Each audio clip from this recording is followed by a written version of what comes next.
saber que al momento las personas, más o menos en la población mundial, la cuarta parte ya tiene algún proceso tumoral inmerso en él. Sintomático no.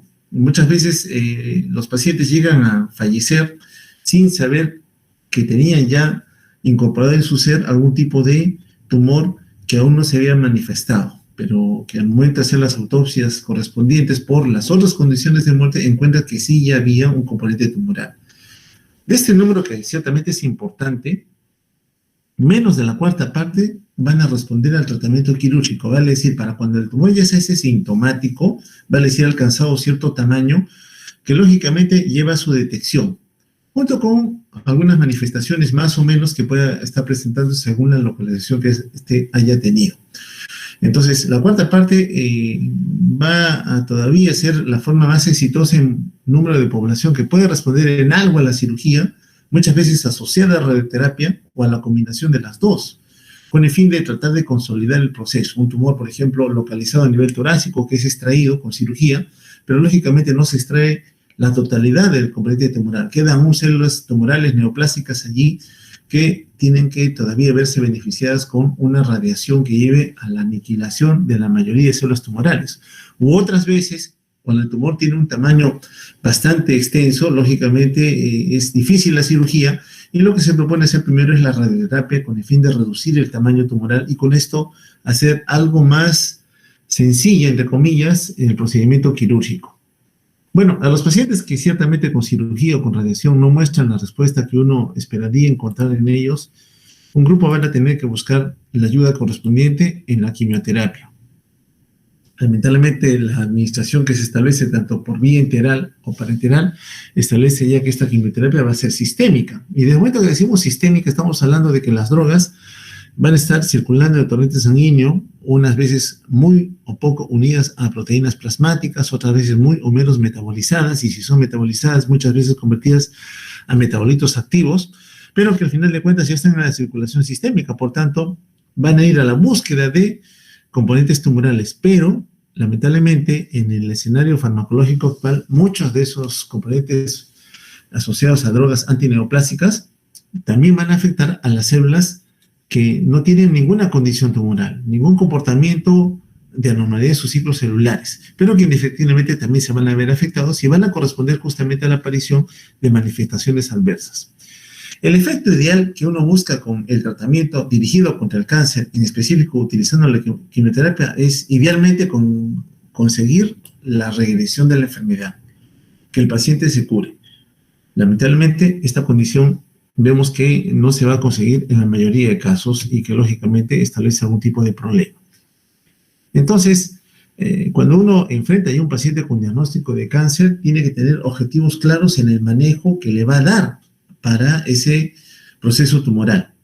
Uno, idealmente, la curación. Todos vamos a buscar siempre que el paciente se cure, que ya no tenga esa neoplasia en particular. Va a depender, lógicamente, el tipo de tumor, la localización, cuán invasivo es ese tumor, o a qué tipo de estirpe celular ya corresponde para definir cuál sería el pronóstico, si va a responder bien o va a responder mal. Lamentablemente existen tantos tumores como tejidos nosotros tenemos en la economía, por tanto, cada uno va a tener un comportamiento totalmente diferente. Ahora bien, para cuando no podemos nosotros establecer la curación para ese proceso tumoral, por lo menos vamos a buscar el control de la enfermedad. Es decir, si era un componente tumoral de gran tamaño, con la quimioterapia llevarlo a un componente tumoral de menor tamaño. Lógicamente, el tamaño importa porque va a conllevar efectos locales en la localización anatómica que se tenga. Siempre vamos a buscar que haya una gran reducción de la masa tumoral. Con eso, uno va a aliviar en gran medida los síntomas o signos que el paciente traía al momento ya de la consulta, para cuando lógicamente el tumor ya era evidenciable. Y cuando no se puede hacer, bueno, buscaremos que el tumor reduzca algo más su tamaño, pero con fines paliativos, ya no curativos, solamente para tratar de aliviar en algo las molestias que el paciente viene trayendo producto del crecimiento tumoral. Ahora, junto con la curación, lógicamente nosotros lo que vamos a buscar es que el paciente se sienta cómodo, se siente estable, tranquilo, por un largo periodo de tiempo.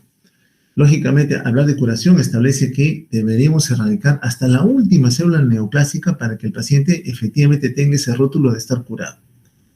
Entonces, Cuando nosotros enfrentamos ello, básicamente al momento de establecer un tratamiento con fin curativo o mejorar en algo la condición del paciente, es prolongar su expectativa de vida, extender la supervivencia, lógicamente en las mejores condiciones de vida, que el paciente sea autovalente, con la menor molestia posible aparecer en relación al tumor que él ya puede estar albergando en su economía.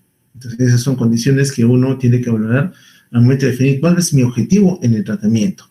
Y este siempre debe estar presente al momento de decidir cuál va a ser la mejor conducta en el tratamiento farmacológico, sobre todo, porque vamos a ver que muchas de las drogas que revisaremos, no todas, algunas, las más importantes, van asociadas a la aparición de otros efectos adversos más que lógicamente hacen que el paciente sea algunas veces poco adherido al tratamiento, porque le incomoda mucho las molestias que se asocian a la quimioterapia como tal y que limitan mucho tener una continuidad en el seguimiento que habitualmente estos pacientes deberían tener.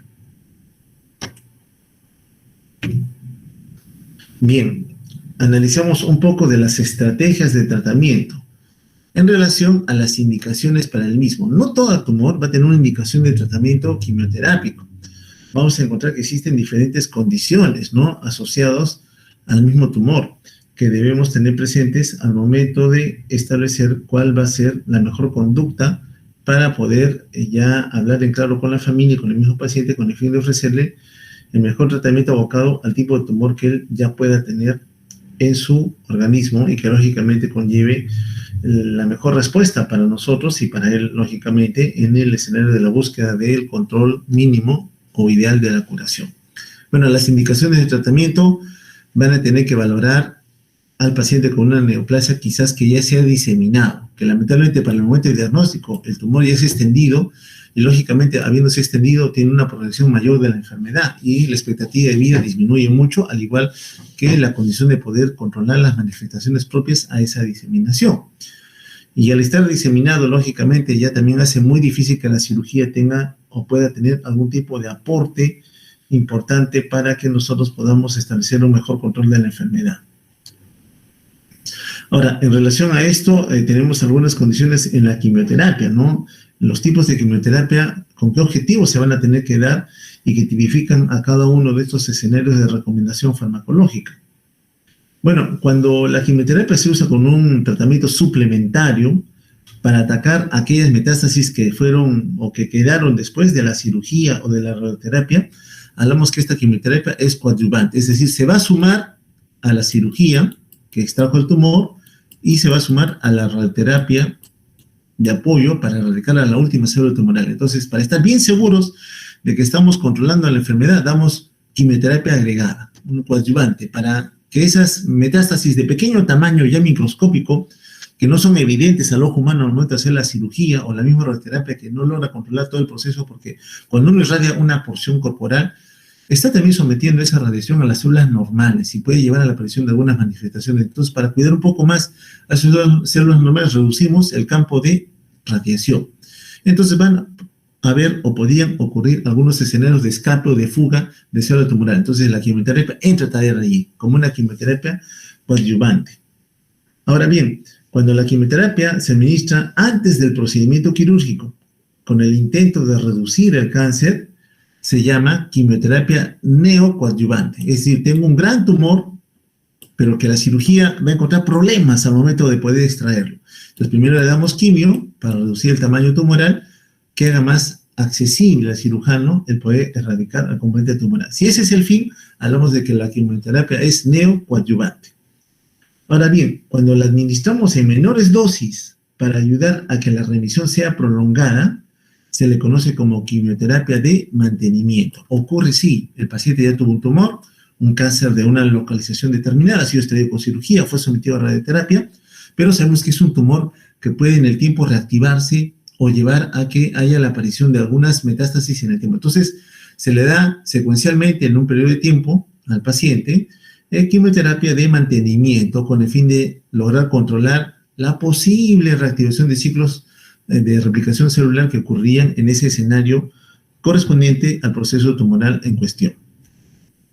Bien, sabiendo esto, podemos pasar a hablar de las estrategias de tratamiento relacionados a la susceptibilidad del tumor y al ciclo de crecimiento que puedan tener.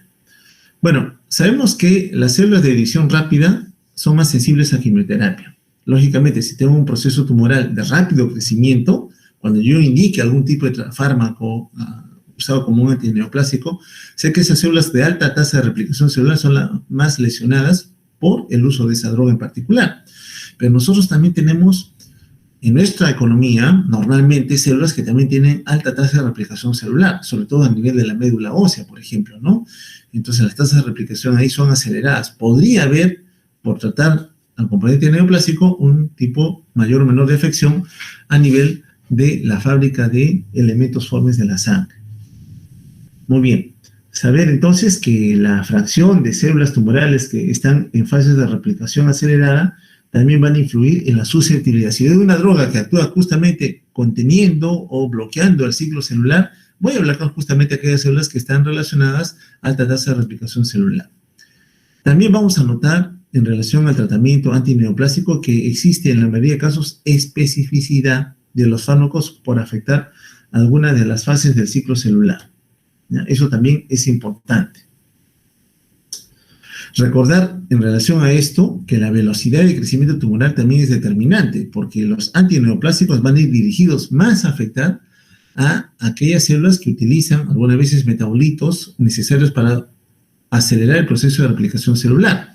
Pero ¿qué ocurre con aquellos tumores que no tienen una fase de replicación rápida, que son tumores de replicación lenta? En ese escenario, lógicamente, la mayoría de antineoplásicos no van a tener poder de acción. Van a estar limitados en algo porque ese tumor en particular no tiene células neoplásicas que se multiplican a gran velocidad. Entonces, ese aspecto también es importante considerar cuando nosotros valoramos cómo es que finalmente vamos a manejar a esos pacientes en relación al tipo de fármaco que vamos a tener que escoger a bien brindarle.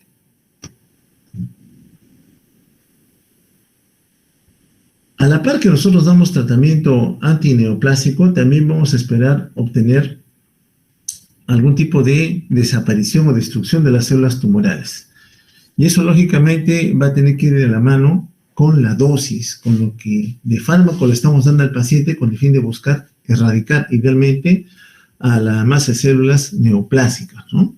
Recordar que en relación a la destrucción de esas células tumorales, la farmacología antineoplásica va a seguir la cinética de primer orden, ¿ya? Es importante saberlo porque en la destrucción se remedia mucho. Sabemos que cuando un fármaco es administrado por diferentes rutas, sigue diferentes cinéticas en relación al manejo que la economía le ofrece al fármaco. Entonces, esa denominación de cinética de primer orden también se establece en relación al efecto que tiene la droga en sí, antineoplástica, contra la célula tumoral. Entonces, en general, esta cinética de primer orden para la destrucción de célula cancerosa es importante saber que está relacionada a la cantidad de células tumorales que el fármaco destruye en un periodo de tiempo determinado, ¿no? Por ejemplo, algunas componentes tumorales, como las leucemias, cuya masa celular está muy, muy incrementada, tenemos esquemas de tratamiento que pueden conseguir erradicar casi al 100% de la masa celular anormal. Lógicamente que en ese escenario, si bien casi se ha erradicado a la mayoría de células, todavía queda una pequeña cantidad. Entonces, esa reducción en la masa inicial y lo que queda post-quimioterapia es denominada justamente el logaritmo de destrucción. ¿Cuánta cantidad nos ha quedado finalmente de células tumorales que todavía se tienen que controlar con quimioterapia de mantenimiento?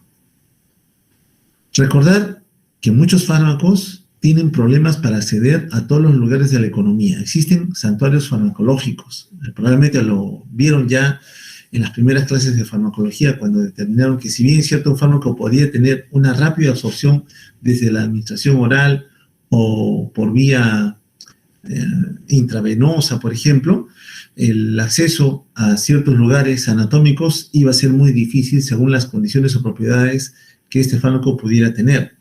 Las barreras que clásicamente nosotros asociamos mucho a fronteros farmacológicos, el principal, el sistema nervioso central, ¿no? La barrera hematoencefálica limita muchas veces el acceso de los fármacos a llegar ahí, y debemos saber también de que muchos componentes tumorales se hospedan o se alojan a nivel del sistema nervioso central. Por tanto, una droga que sea administrada y que no llegue a nivel del sistema nervioso central va a tener mucha limitación en poder conseguir algo de control de la enfermedad. Entonces tenemos que recurrir a rutas alternativas, ¿no? Y la ruta que más se utiliza en ese escenario es la ruta intertecal, es decir, llegar directamente al sistema nervioso central asociado a la alimentación hacia el líquido cefalorraquídeo que está bañando esas estructuras, ¿no? Eso en relación a los actores farmacológicos. Bueno, los protocolos de tratamiento, valorando todas estas condiciones que hemos señalado en forma bastante resumida, debemos reconocer que los protocolos van asociados a tener que utilizar no uno, sino varios fármacos en combinación. ¿Y por qué es necesaria la combinación en relación a la quimioterapia? Porque una droga en particular puede ser muy tóxica para la célula y puede llevar a la muerte celular. Es decir, si yo quiero matar una célula neoplásica, es cierto que lo puedo conseguir, pero aquella célula inocente expuesta al fármaco también puede ser afectada. Entonces, esta dosis que me sirve para matar el tumor va a afectar a células sanas, lo cual ciertamente yo no quiero conseguir.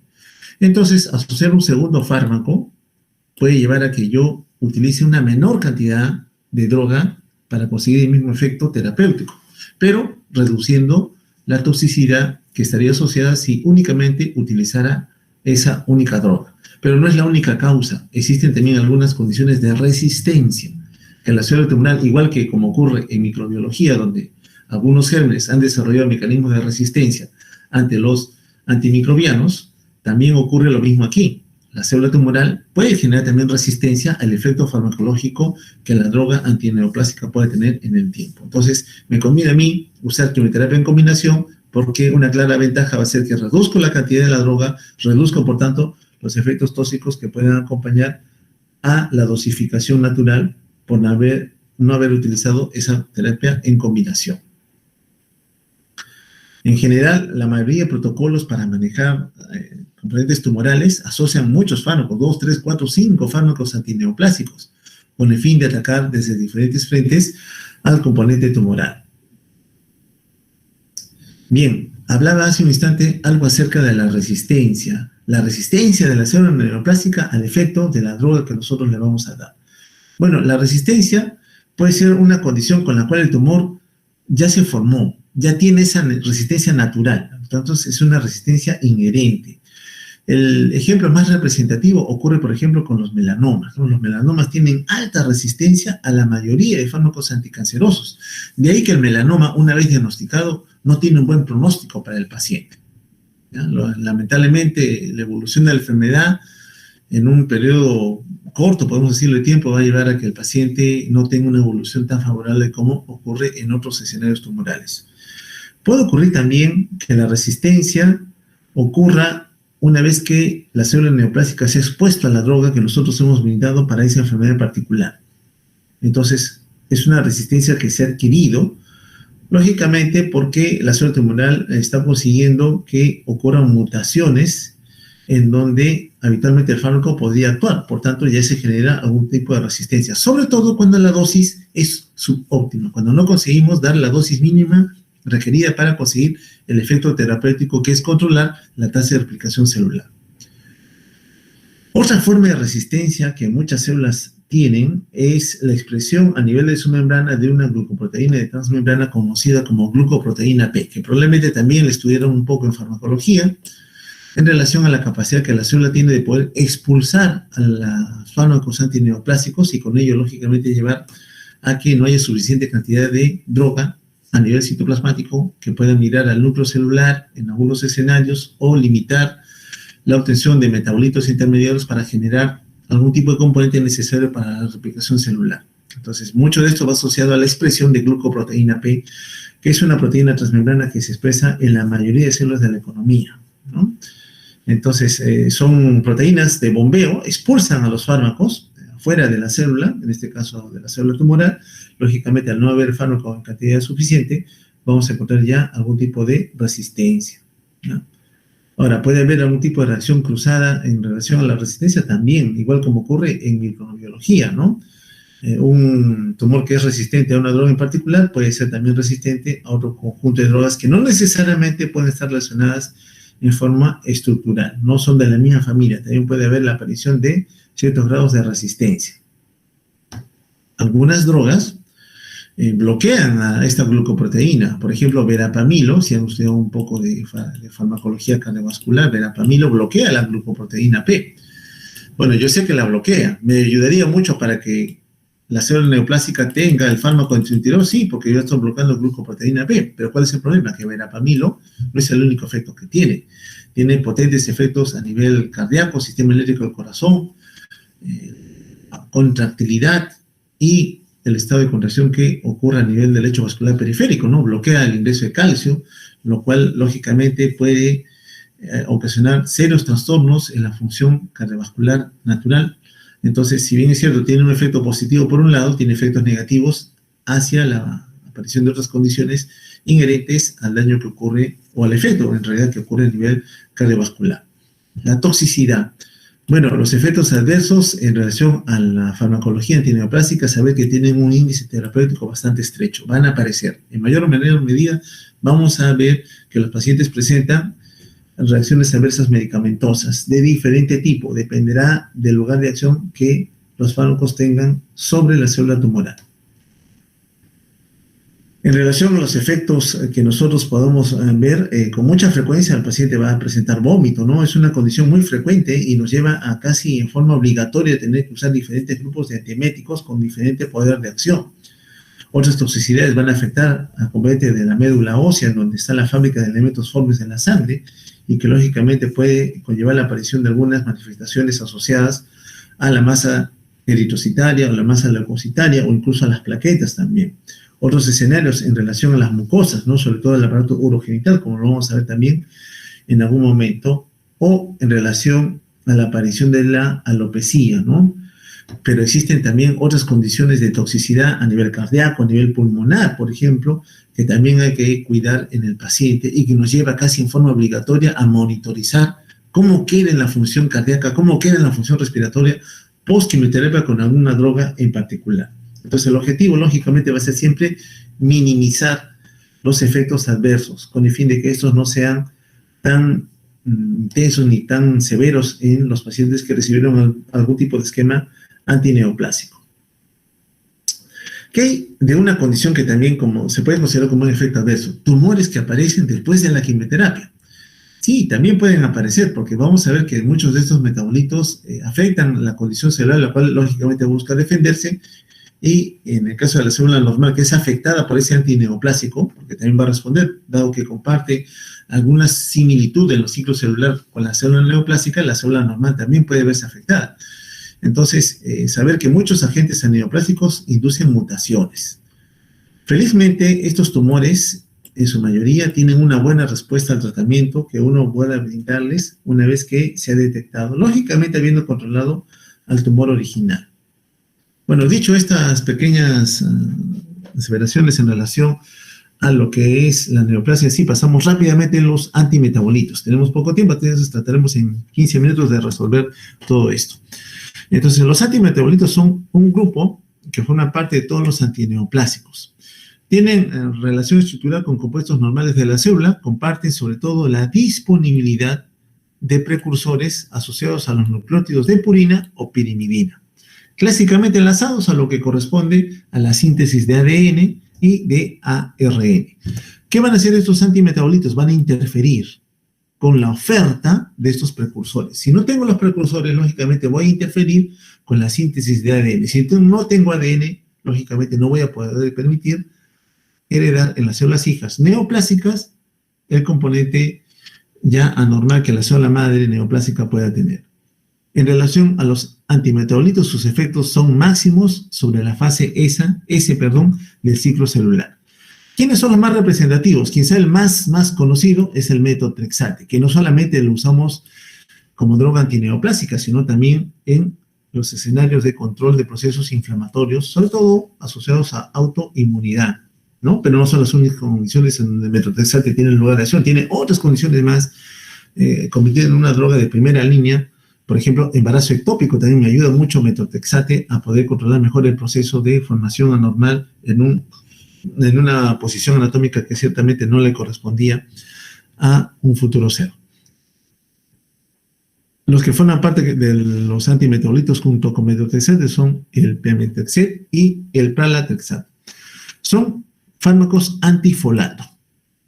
Entonces van contra la cascada metabólica que el ácido fólico tiene a nivel celular, lógicamente en intención de poder mejorar la oferta de estos metabolitos intermedios para poder generar ADN. Es un antagonista que va a bloquear a la dihidrofolato reductasa. Como hemos dicho anteriormente, actúa sobre la fase S y en ese escenario va a ayudar a bloquear a la progresión de la transformación o biotransformación del ácido fólico en ácido tetrahidrofólico, el cual es el metabolito intermedio justamente que va a concluir en la generación de ADN. Saber que el pemetrexed también inhibe a la timidilato sintetasa o sintasa. Las indicaciones generales que tienen estos antimetabolitos asociados ya específicamente a componente tumoral son las leucemias linfocíticas agudas, el linfoma de Burkitt, cáncer de mama, cáncer vesical, carcinomas de cabeza y cuello son las condiciones en donde más se utiliza. La absorción es variable, sobre todo a dosis bajas por vía enteral, que es donde más se les administra, sobre todo en relación a metotrexate, aunque también existe la vía de administración intramuscular intravenosa y en el caso de necesidad, en el santuario farmacológico, por ejemplo, la condición de una leucemia que afecta el sistema nervioso central, la célula tumoral se ha escondido en el sistema nervioso central, metotrexate por vía intravenosa, intramuscular, enteral no puede llegar, se le hace pues lógicamente una punción lumbar al paciente, una punción cisternal y por ahí se administra el medicamento para que tenga un efecto de control de la replicación celular acelerada que ocurre en esta entidad. Condiciones adversas asociadas a estos fármacos, bueno, toxicidad hematológica, lógicamente una gran depresión puede ocurrir. La fábrica de elementos formes de la sangre no trabaja a su máxima capacidad, entonces ocurre anemia, ocurre leucopenia, por ejemplo, cuestiones que hay que cuidar estrechamente en los pacientes. Y, lógicamente, las manifestaciones gastrointestinales, náuseas, vómitos que habitualmente vemos en esos pacientes. 6. Mercaptopurina. Es un antimetabolito de purina, análogo del tiol de hiposantina, el uso, mantenimiento de la remisión de la leucemia linfática aguda. Vean que esta droga está más usada para remisión, no para el control inicial, como ocurre, por ejemplo, con metotrexate, sino es parte del seguimiento. 6. Mercaptopurina y azotoprina, que es una prima hermana, son útiles también en la enfermedad de Crohn, que no es una neoplasia en sí, sino es un desorden inflamatorio con componente de autoinmunidad que ocurre a nivel del intestino grueso, sobre todo, ¿no? Cuando se ve fenómeno de autoinmunidad, se va a hablar mucho de enfermedad de Crohn.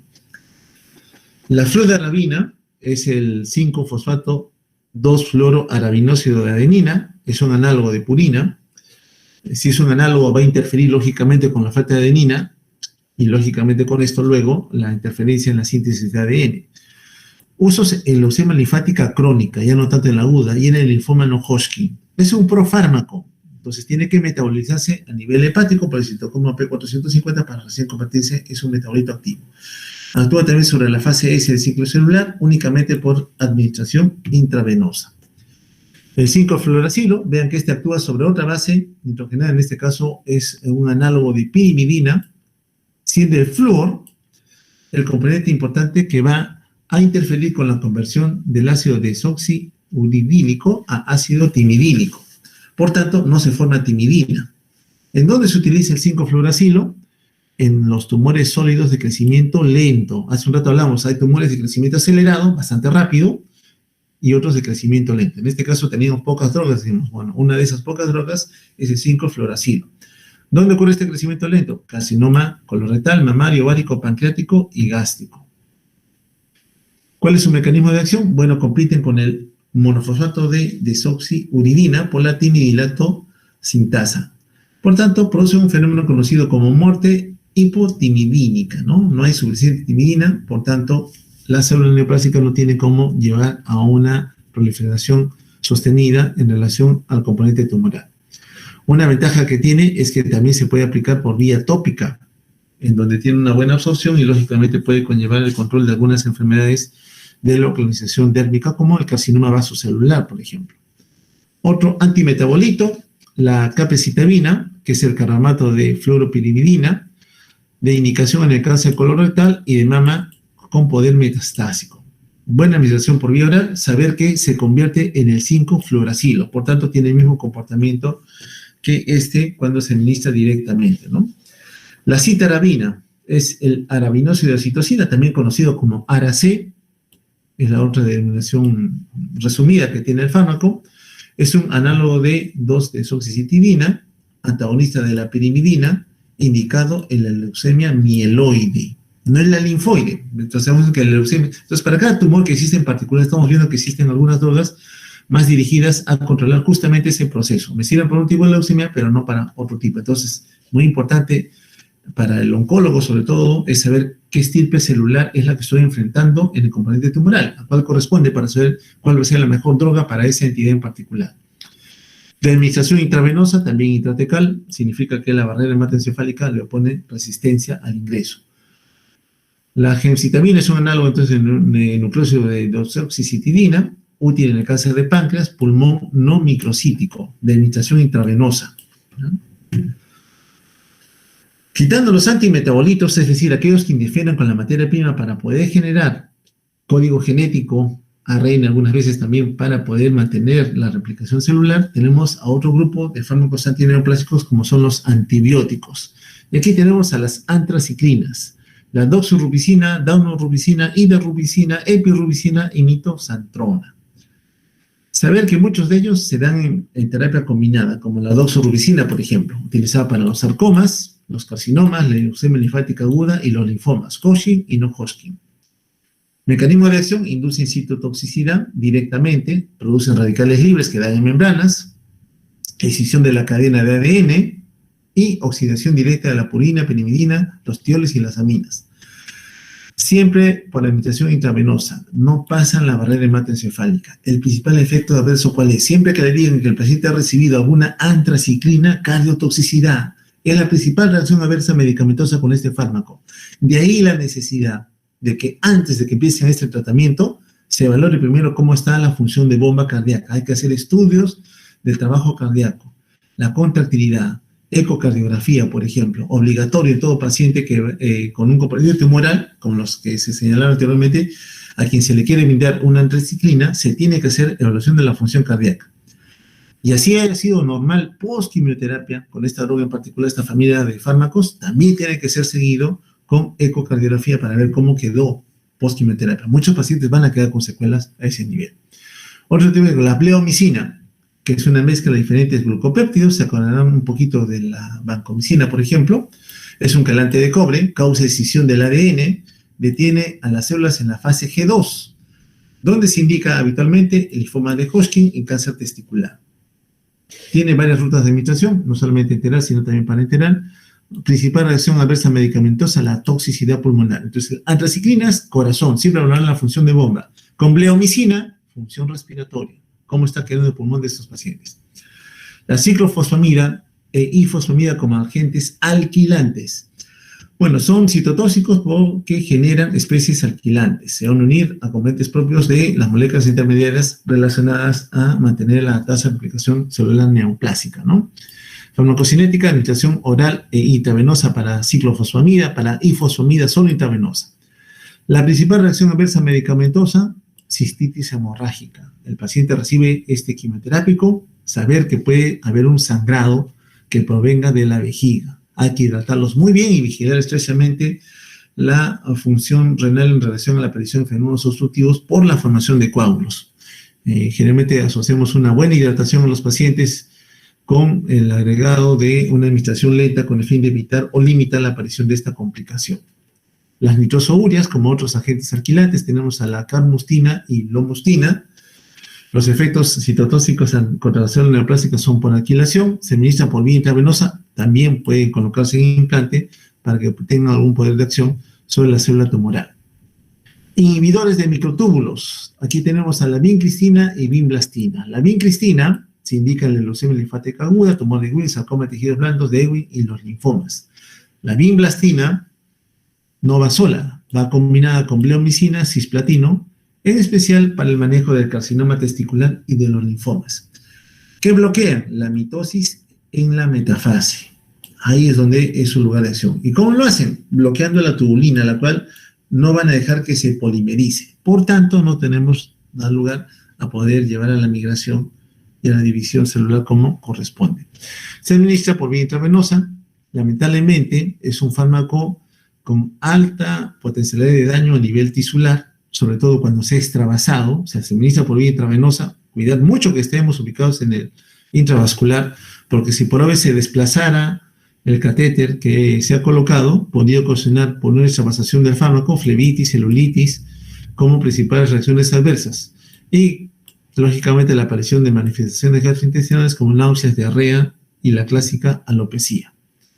Hormonas esteroideas y sus antagonistas. Aquí rescatamos al tamoxifeno, que comentamos un poco en relación a la farmacología de las hormonas sexuales, ¿no? Es un modulador de estrógeno selectivo, antagonista de estrógenos en la mama, pero agonista en el hueso y en el endometrio. Efectivo en administración oral. ¿Dónde se indica entonces? En el cáncer de mama. Muy bien indicado. Pero ojo, como es un agonista a nivel endometrial, podría también estimular la aparición de algún tipo de anormalidad en la replicación celular de las células endometriales, cáncer de endometrio. Entonces hay que tener mucho cuidado cuando se indique este tratamiento en estas condiciones. Reacciones adversas medicamentosas, lógicamente, como modula al estrógeno, bochornos, náusea, vómito, exantema cutáneo o sangrado, como otra reacción a tener presente. Complejos de coordinación con platino. Aquí tenemos a cisplatino, carboplatino y oxaliplatino. En enlaces cruzados se administran por vía intravenosa o intraperitoneal, si es que la localización del tumor está a nivel del peritoneo mismo, en la cavidad peritoneal.